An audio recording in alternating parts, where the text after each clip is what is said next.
वालेकुम। मियाँ मेरा फौत होया है, 2 बच्चे ने मजदूरी करते ने ते असीं आपदा खा पीने शुकर नाल लत्त मेरी कट्टी गई। छोटी जी बैठ के मैं किराए ते लई। मुंडा मेरा नेल पॉलिश दा काम करदा है, गुजारा कर रही हां। शुगर दी मरीज हां, रोटी कदी लभदी सी कदी नहीं सी लभदी, कदी दवाई खा पैंदी सी, पैर खराब हो गया, डॉक्टरां ने पैर कट दिता है।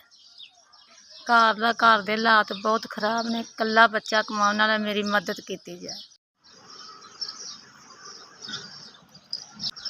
तुसीं मेरी मदद की, दवाइयां वास्ते 5000 रुपया दिता।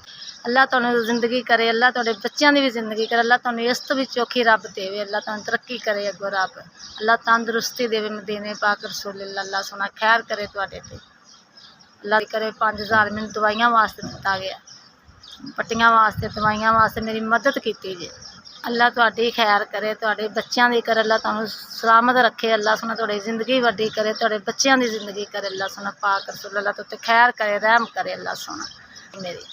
अल्लाह तुहानूं होर देवे ते अल्लाह तुसीं इंज ही बनदे रवो ते इंज ही लोकां दीयां दुआवां लैंदे रवो अल्लाह सोना।